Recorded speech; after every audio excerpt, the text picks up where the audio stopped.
expertos, pueden descargar la aplicación Mentimeter en App Store o en Google Play, ingresan el código 333042 y todos tienen el papel. Ahí van cargando la pregunta y al final de la sección leemos las preguntas que hayan llegado, así que no se contengan, es anónimo, así que pueden preguntar los disparates que quieran. Bien, vamos a seguir con la próxima charla.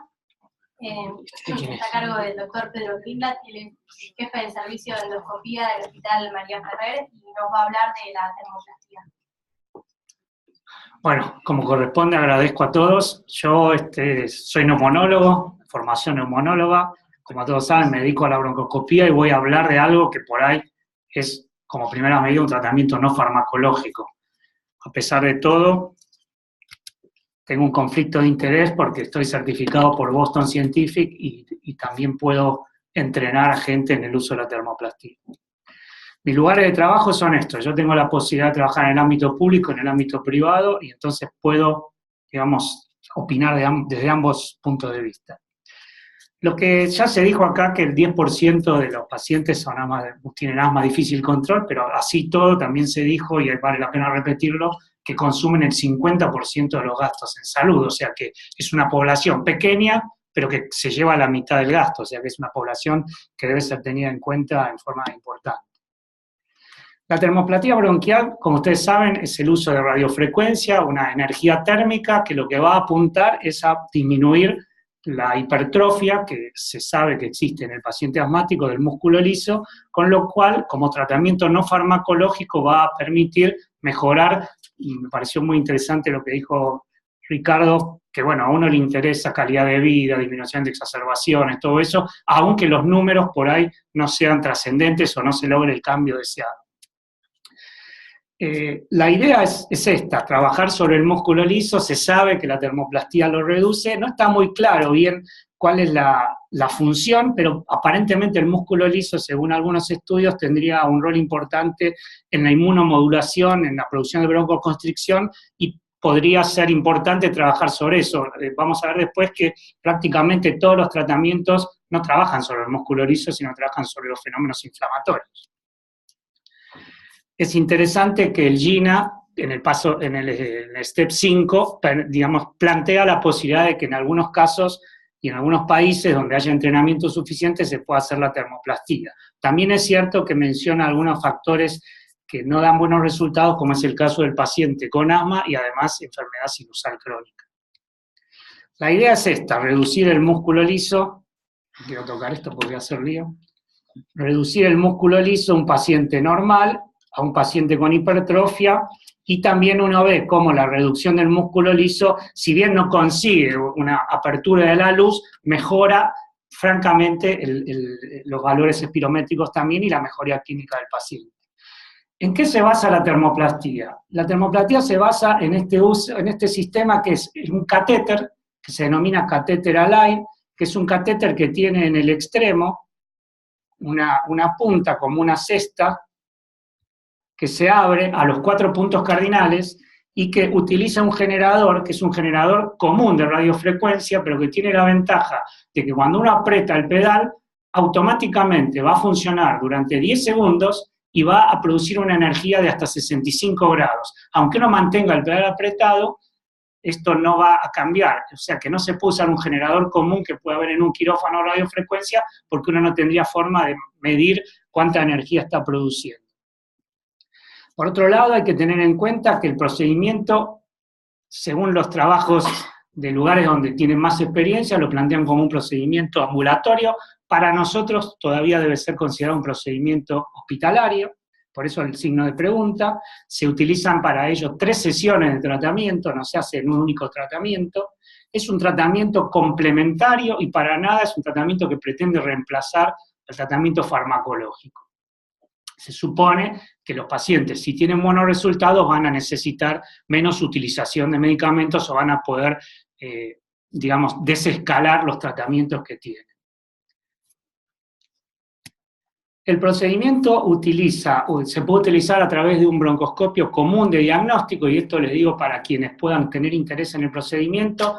que lo que se requiere es un canal de 2 milímetros, o sea que los endoscopios habituales de diagnóstico tienen como mínimo un canal de 2 milímetros, no se requiere un broncoscopio terapéutico, y además, cuanto más fino sea el endoscopio, más lejos se va a poder llegar y mejor va a ser el tratamiento, porque si no uno se va a quedar en los grandes bronquios y no va a poder llegar más periféricamente. Se tratan entonces los bronquios de más de 3 milímetros. En la primera sesión de tratamiento se trata por convención el lóbulo inferior derecho, en la segunda el lóbulo inferior izquierdo y por último ambos lóbulos superiores. El lóbulo medio no se trata, y esto está basado en que en general el lóbulo medio es largo y podría tener más chance de estenosis, entonces por convención no se trata, aunque en algunos ensayos se está planteando la posibilidad también de tratarlo. La idea es esta: en un corte transversal tenemos como la cesta se abre y toca los 4 puntos cardinales, y esto sería un corte longitudinal para que vean cómo funciona. Ustedes ven que el endoscopio tiene... ¿Cuál es el láser acá? ¿El de arriba? De arriba. Ustedes ven... Acá. Acá. Ustedes ven que tiene unas marcas... Bueno, yo sabía que iba a ser acá.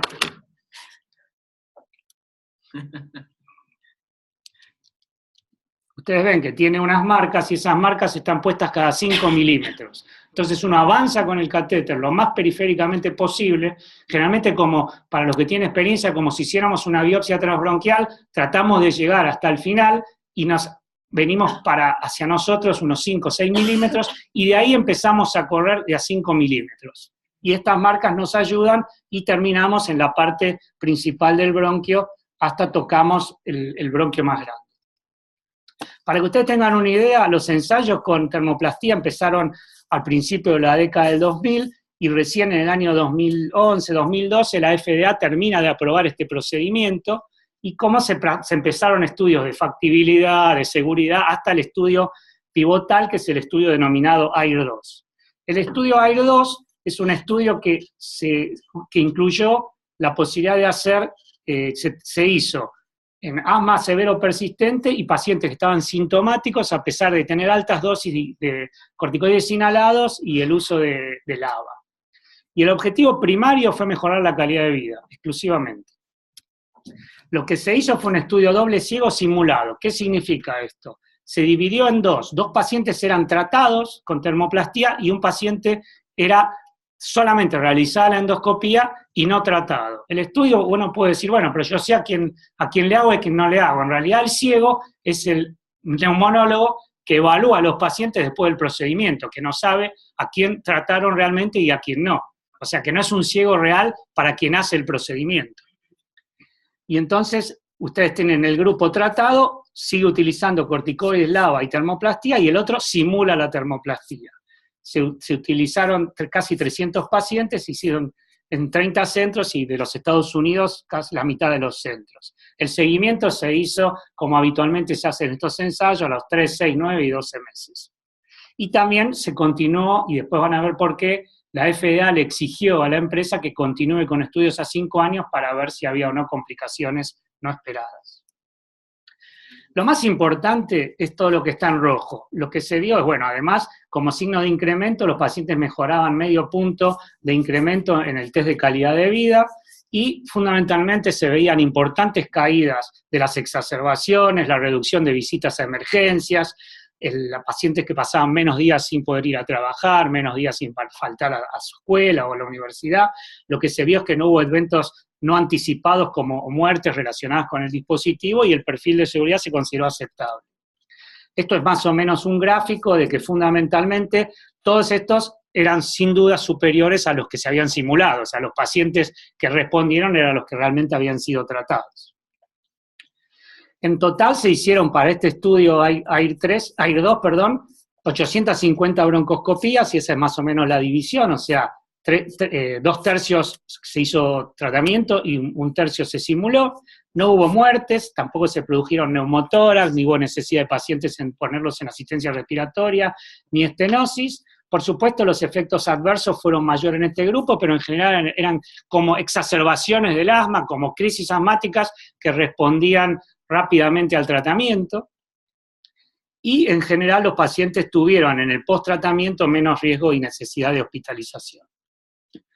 Esto es interesante. La FDA le exigió que se haga un estudio a largo plazo para ver complicaciones a largo plazo. Del total de pacientes, 162 pacientes aceptaron ser seguidos a 5 años, y que se vio que en estos pacientes se mantuvieron las reducciones de las exacerbaciones graves y la visita de emergencia durante estos 5 años. Eso fue importante, no hubo deterioro de la función pulmonar y tampoco hubo anomalías estructurales, porque siempre está la duda, ¿se producirá estenosis traqueal, aparecerán otras cosas? Entonces, también se pudo ver que los pacientes no desarrollaban fundamentalmente bronquiectasia, no desarrollaban estenosis bronquiales fundamentalmente, y bueno, se consideró que era un procedimiento seguro. Esto que ustedes van a ver como criterio de inclusión-exclusión vale para el AIR-2, porque después se va a presentar un caso de nuestro hospital donde alguien podrá después cuestionar que no cumple exactamente con todos estos criterios. O sea que este es el criterio para incluirlos en este estudio. Para la vida real, como ya pasamos esta etapa, podemos incluso incluir pacientes más severos. Pero fundamentalmente son pacientes que se considera que tienen altas dosis de corticoides inhalados y se probó contra dipropionato de beclometasona, 1000 microgramos, o un equivalente, más el uso de corticoides inhalados, pacientes que al menos tuvieran 2 días con síntomas en las 4 semanas de base, que tuvieran un FEV1 de más del 60%, y esto es algo que nos costó bastante para nosotros cuando iniciamos nuestra práctica en la Argentina para poder ser certificados, encontrar pacientes asmáticos que tuvieran un FEV1 tan alto, porque uno dice, este FEV1 tan alto da la sensación de que uno podría tratarlo de otra manera. Pero eran pacientes que con un FEV1 así de alto estaban muy inestables. Ese es el tema fundamental. Es más que nada el asma de difícil control, no tanto el asma grave por nivel de obstrucción bronquial.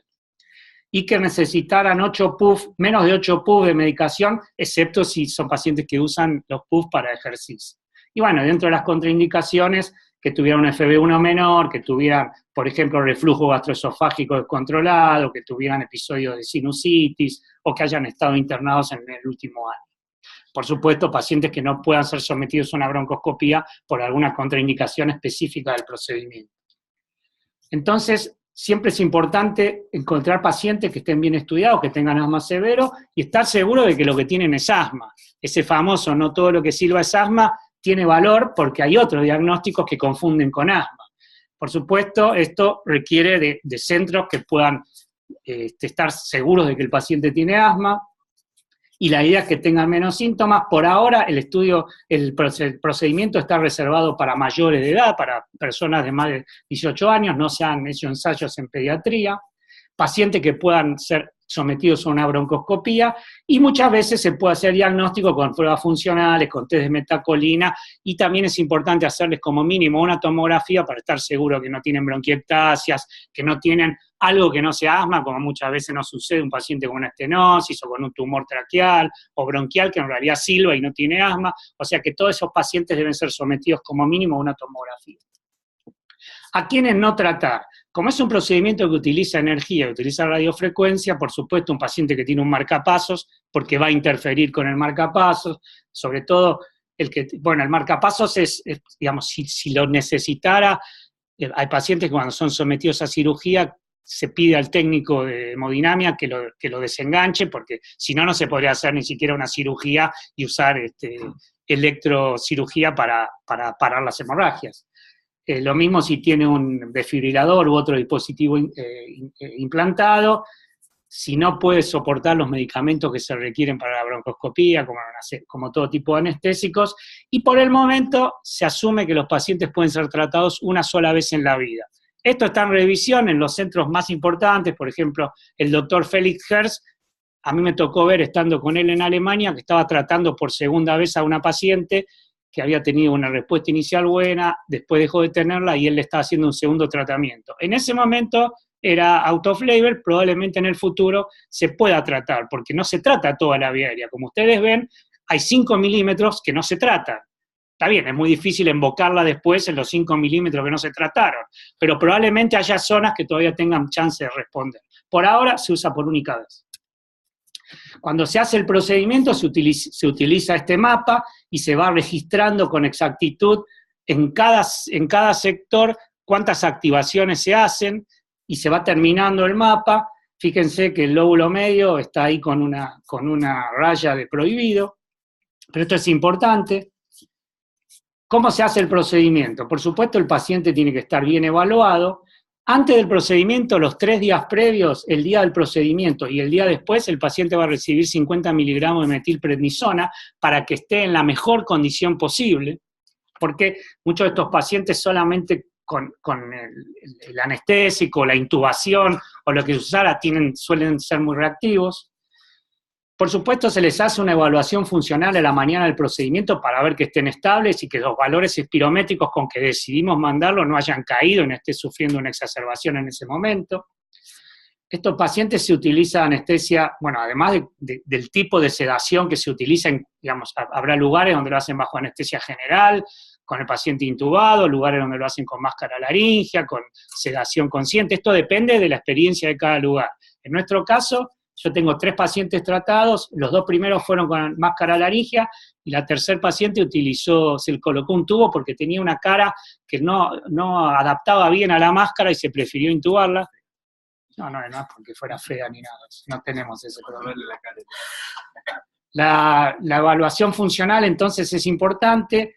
En estos casos, ustedes saben, los que hacen endoscopía y alguna vez escuchan, no está indicada el uso de atropínicos para hacer broncoscopía, no tiene ningún sentido porque no se ha visto que los atropínicos sirvan para algo. En este caso se los indica con el objetivo de reducir al máximo todo tipo de secreción para que podamos tener mejor visión y llegar lo más lejos posible, o sea que sería una indicación fuera de protocolo del uso de atropínicos, y se introduce el catéter a través del canal de trabajo del endoscopio.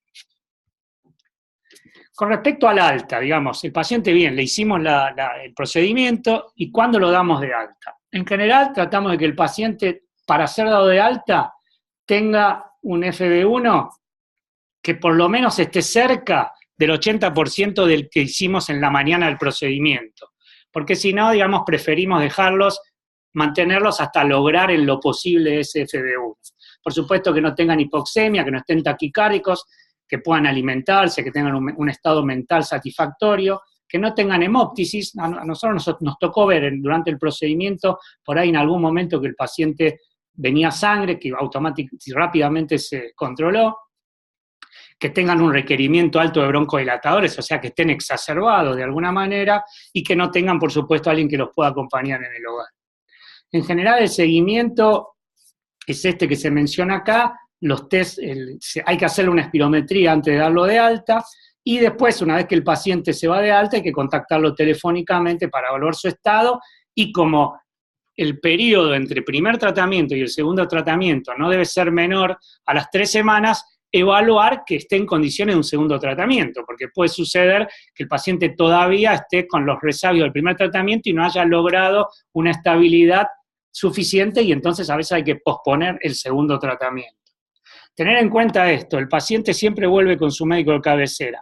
A nosotros nos pasó durante mucho tiempo que los médicos oncólogos, los médicos de toda especialidad, desconfiaban de nosotros. Pensamos que si a un paciente con cáncer de pulmón le poníamos un stent, lo perdían, que si a un paciente con cáncer de pulmón le hacíamos una desobstrucción, lo perdían. No, para nada nuestra intención. Nosotros acá jugamos de endoscopistas y tenemos muy claro cuál es nuestro rol.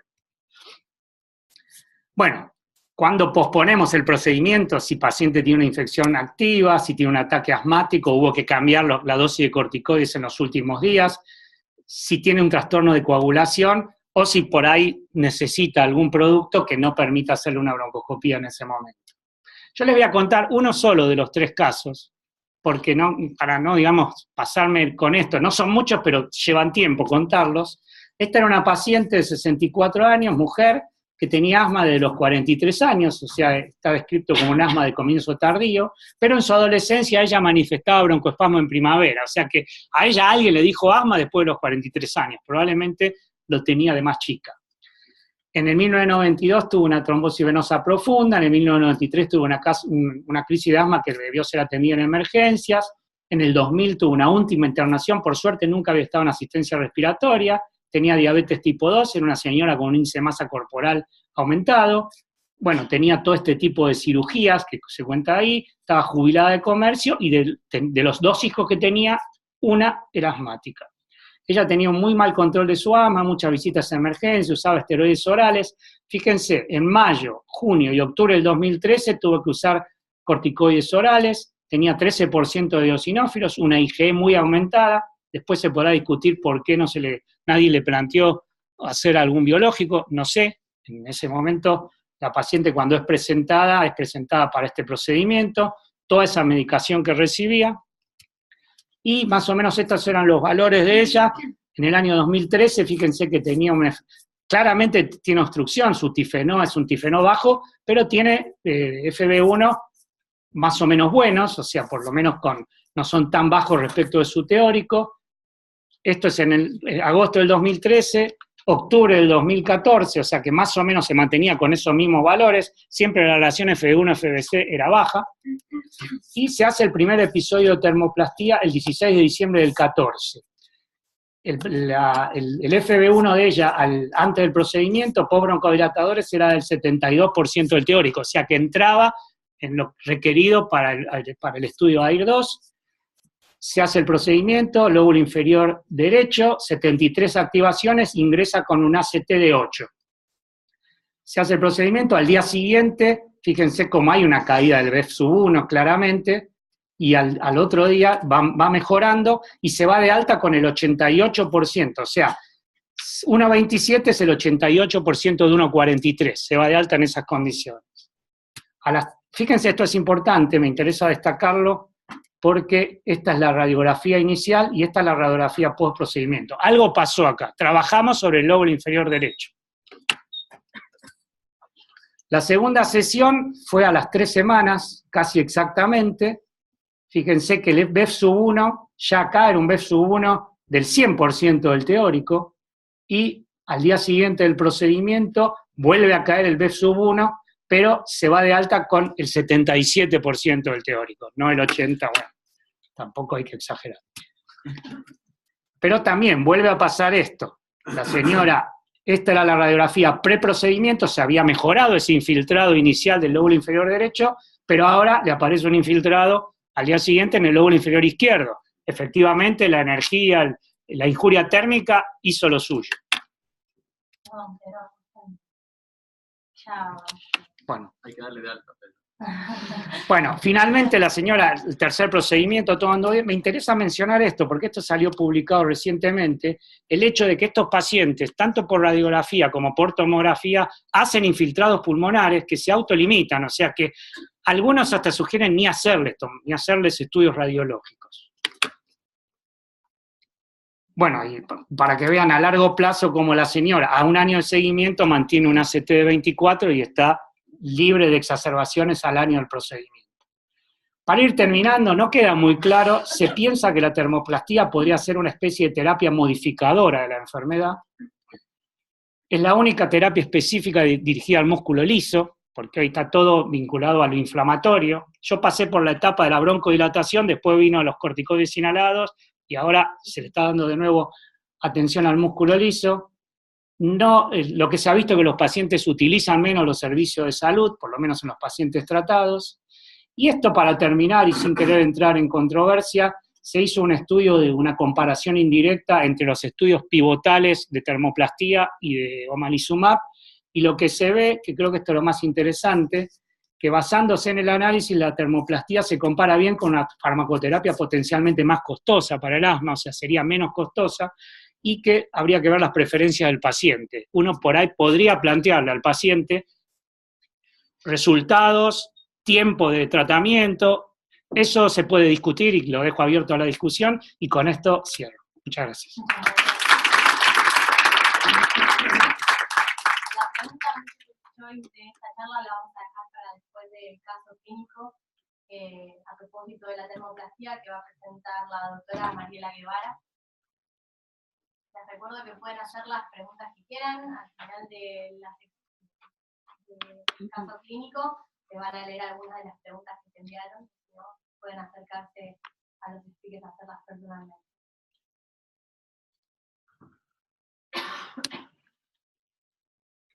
Sí.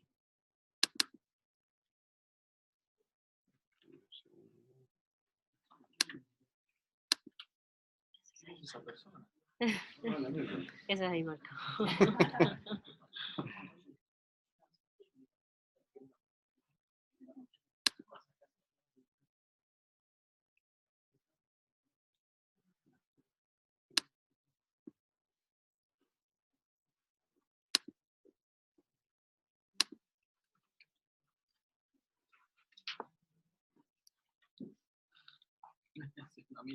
Un amigo, se fue. Ahí está.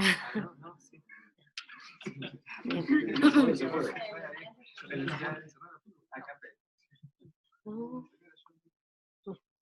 Bien, buenas tardes. Yo vengo a presentarles un caso del Hospital María Ferrer. Se trata de un paciente de sexo masculino, que ahora me pasa las diapositivas.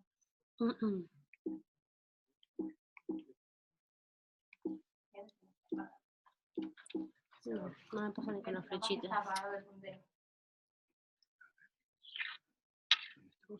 Ahí. Sí, bien. Bueno, es un paciente de sexo masculino que tiene 49 años de edad, fumó desde los 18 a los 27 años, en realidad un cigarrillo por día, y dentro de sus antecedentes laborales el paciente se dedicó siempre a la construcción, aunque hace 3 años que está desempleado por esta incapacidad que le produce su enfermedad respiratoria. Además de lo que son exposiciones en el domicilio, no presentaba otras cosas, y dentro del interrogatorio que hacemos a este tipo de pacientes, las comorbilidades, en realidad no presentaba enfermedad respiratoria exacerbada por AINES, no tenía enfermedad de reflujo gastroesofágica, no tenía rhinosinusitis, el paciente tiene un índice de masa corporal que es normal. El paciente empezó su seguimiento en nuestro hospital en junio del año 2014, cuando en este momento tenía 46 años, y ya venía con un diagnóstico previo de asma desde los 40 años. Nos venía refiriendo que desde el año 2013 presentaba 5 exacerbaciones por año de crisis asmáticas severas, y había tenido una internación en otro centro hospitalario. Cuando lo conocemos, el paciente estaba tratado con budesonide 800 microgramos al día, formoterol 18 microgramos al día, y tenía indicado beta-2 de acción corta a demanda, que lo estaba usando en ese momento diariamente. El paciente lo conocemos con este funcional respiratorio, tenía una enfermedad obstructiva, una obstrucción severa del flujo aéreo, con respuesta broncodilatadora. Tenía atrapamiento aéreo y hiperinsuflexión pulmonar, y no se los puso acá, pero la LCO era del 79%. En ese momento se decide internar al paciente para estabilizarlo y intentarle estudiarlo un poco más por esta obstrucción severa del flujo aéreo. El paciente al alta estuvo 15 días internado, tuvo mejoría clínica, pero no mejoría de su espirometría, eso quiero recalcarle, estuvo casi a los mismos valores de ENF1 al alta. El paciente se le dio de alta con progresión de su esquema de tratamiento, estaba con preparato de fruticación a 1000 microgramos al día, salmeterol 100 microgramos por día, se le agregó además montelukast 10 miligramos día, y el salbutamol a demanda. Esta era la radiografía de tórax del paciente a su ingreso, que en realidad tenía signos indirectos de atrapamiento aéreo y no presentaba otro tipo de anomalías. Durante su internación se le realizó otros estudios para estudiar un poco más el paciente, se le realizó un prick test que fue positivo para ácaros domésticos, una tomografía de tórax que nos revelaba patrón en mosaico sin otras alteraciones en el parénquima ni en la vía aérea, una tomografía de senos paranasales que era normal, un ecocardiograma Doppler que fue normal, y bueno, como parte del protocolo, un dosaje alfa-1 que tiene valores normales. En ese momento la inmunoglobulina era de 600 unidades por mililitros y no presentaba eosinofilia. Bien. En cada una de las consultas posteriores del paciente se fue optimizando la técnica inhalatoria, se le fue optimizando lo que es la parte de su adherencia, que al principio no era tan regular, y luego la pudo estabilizar. Y para no mostrar todas las espirometrías, que si bien el paciente se lo siguió mensualmente, es una espirometría casi un año después, de mayo del 2015, en la cual podemos ver que persiste la obstrucción severa del flujo aéreo con respuesta broncodilatadora. Con lo cual, para seguir un poco más el esquema, se le agregó tiotropio en dispositivo Respimat, 5 microgramos al día, y en los siguientes controles persistía con test de control de asma bastante bajos, tiene 6 puntos, con lo cual se le agregó corticoides sistémicos por vía oral a bajas dosis.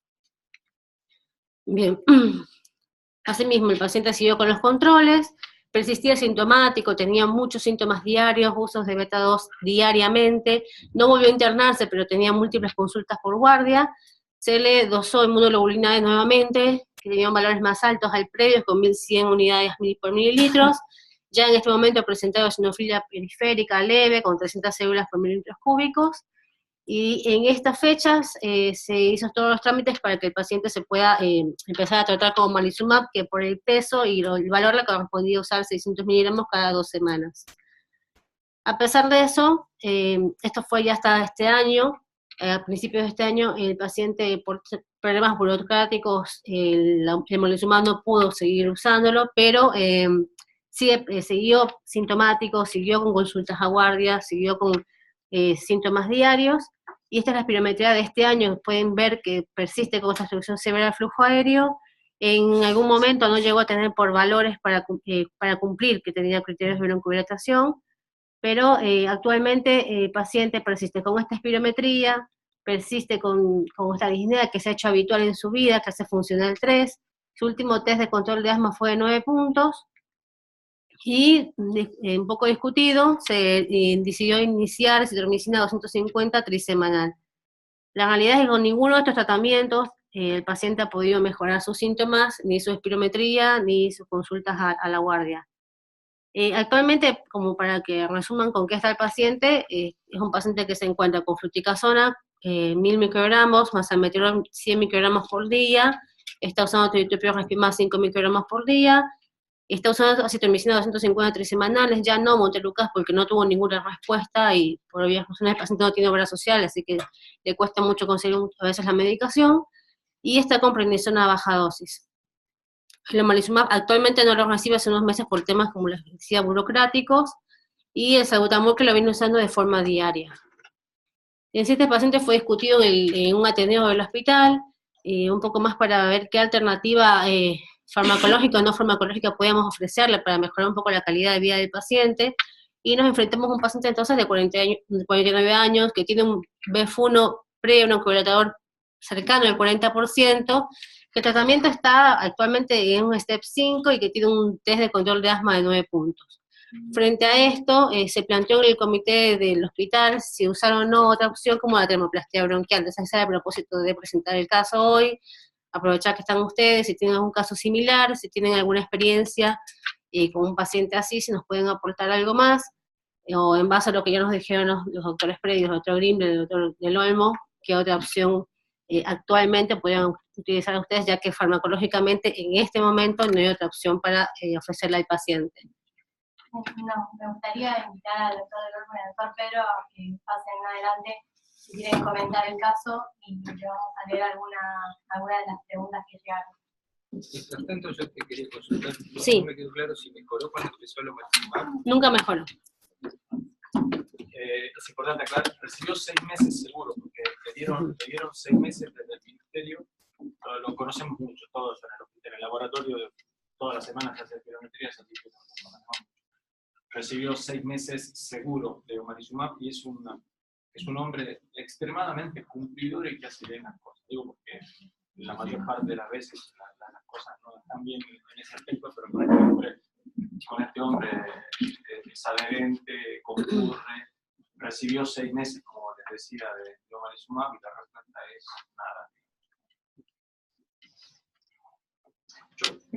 nada. Aparte de las preguntas, yo quería hacer una pregunta a Pedro, porque hemos discutido mucho el tema de termoplastía en el hospital, y algo que me llamó la atención es que hasta el año pasado, por lo pronto, hasta el año pasado, la aprobación de la FDA era del device, no del procedimiento a pacientes con asma. ¿Qué me puedes contar ahora nuevo sobre eso?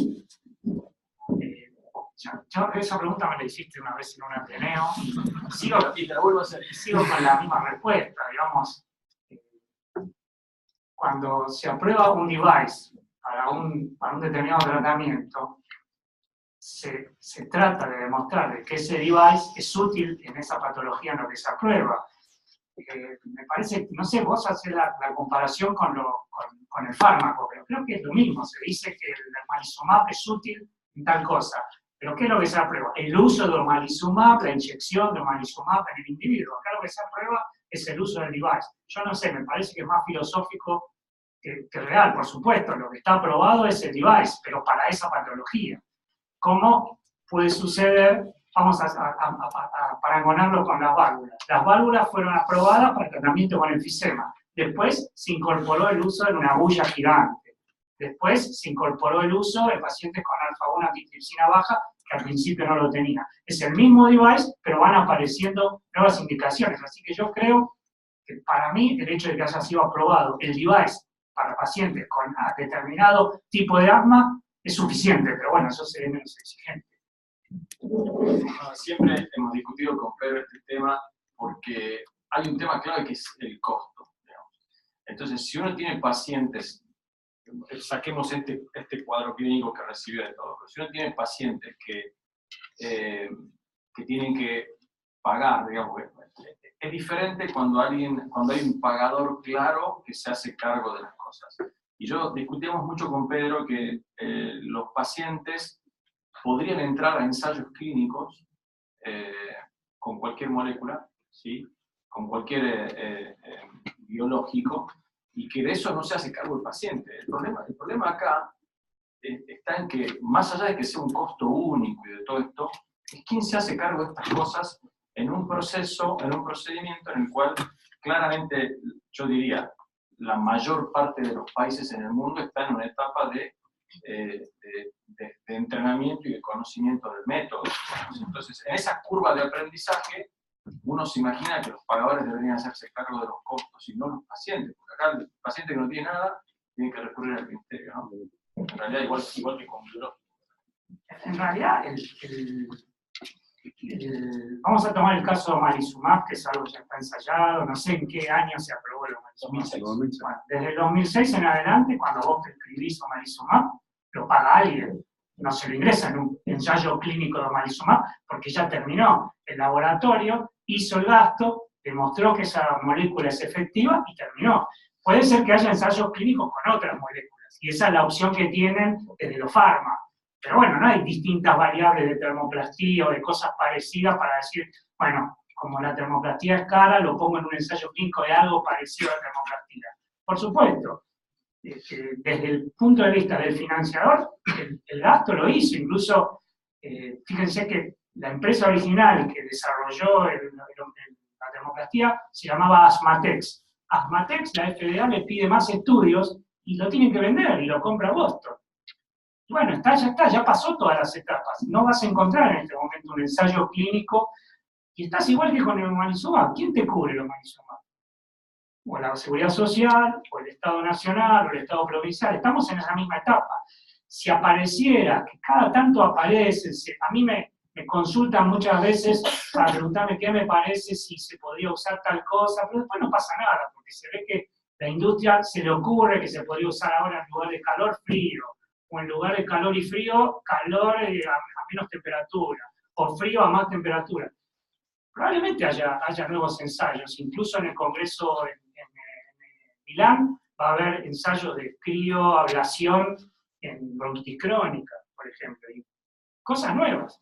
Pero bueno, porque ahora están interesados y ahora te van a dar toda la banca.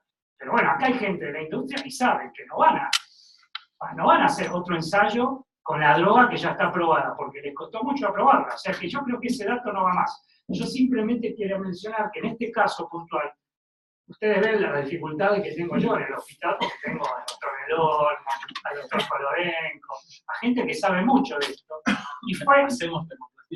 Y para mí hubo una clave en este Ateneo. En este Ateneo estaba el doctor Kolodenko y el doctor Delormo. Quizá en nuestro hospital, sin herir ninguna susceptibilidad, quienes más trabajan en asma. Y dijeron, la farmacología no puede ofrecerle nada a este señor. Y yo con mucha timidez dije, ¿y estarían dispuestos a ofrecerle termoplastía? Y me dijeron que sí. Buena. Buena ahí. Tenemos algunas preguntas. Tenemos una representante del Hospital Ramos Mejía que nos va a leer algunas preguntas. Una de las preguntas, ¿se escucha? Sí.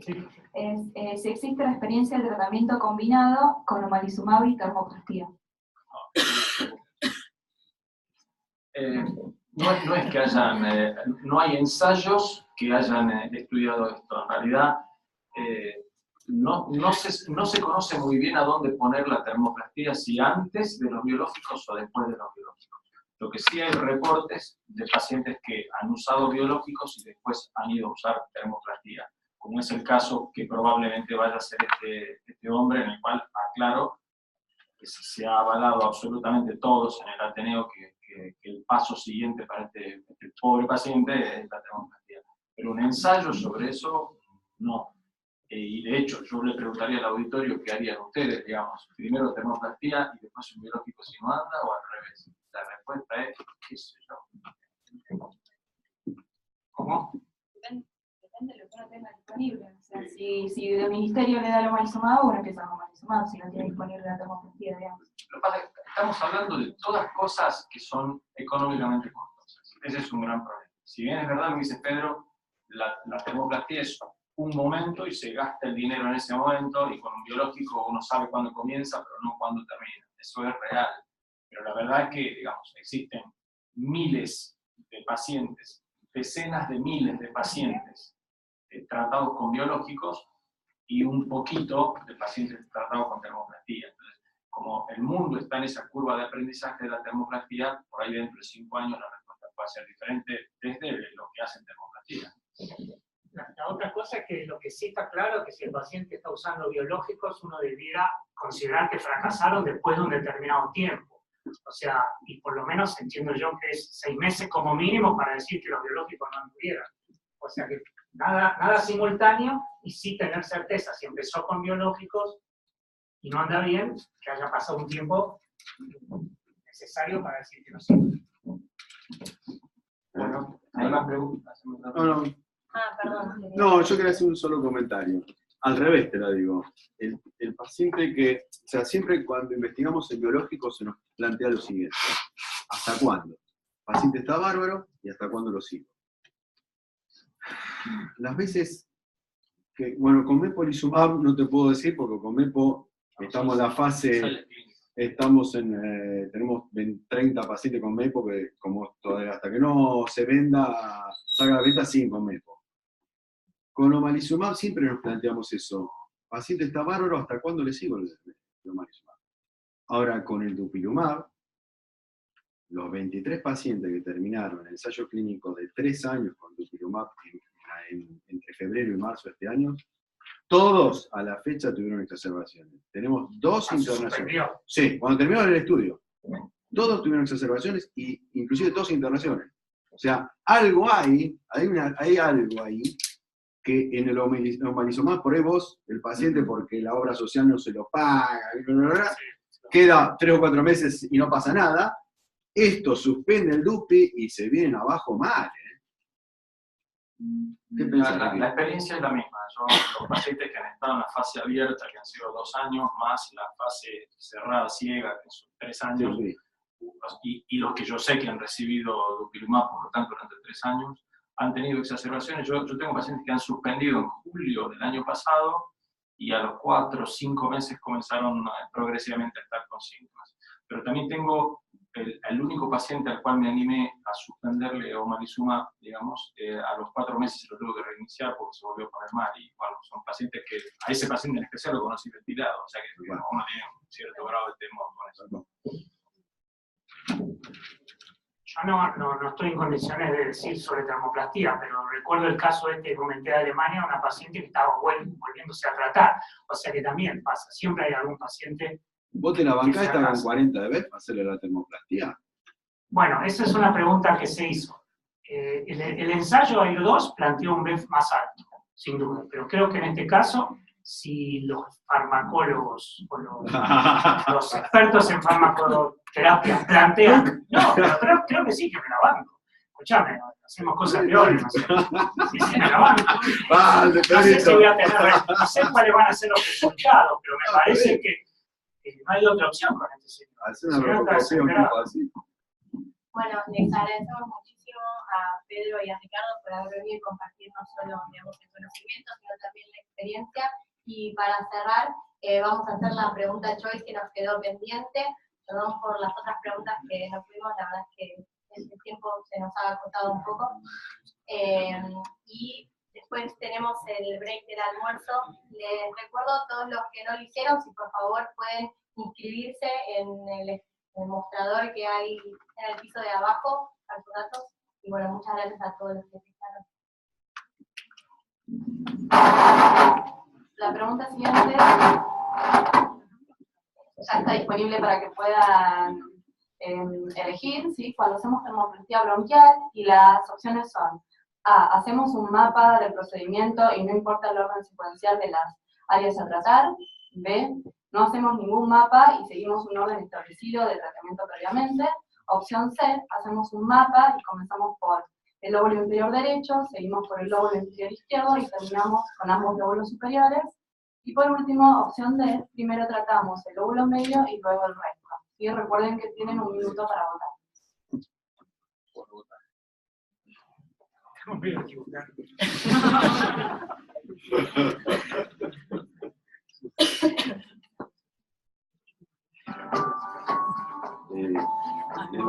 Vamos a registrar lo de los Dupi, porque algo pasa. Tengo varios en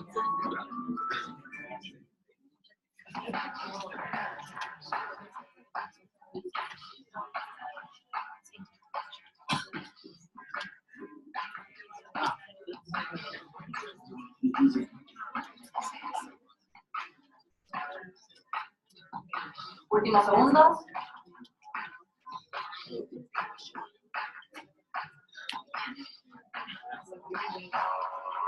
Finalizamos con la votación.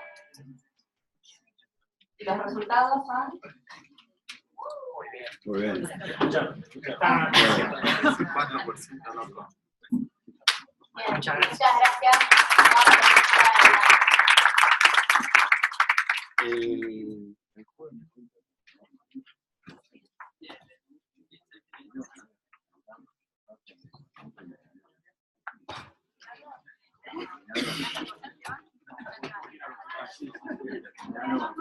Menos 6 meses. Ahí se agregaron mayores.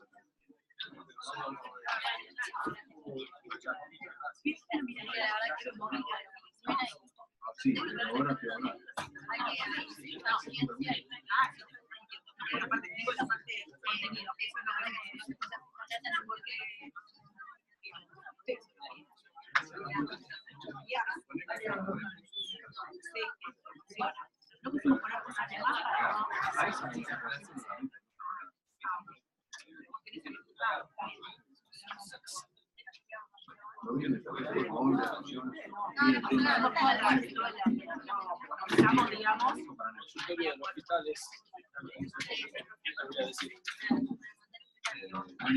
Chao, hasta luego. Sí. No vemos allá. Dale.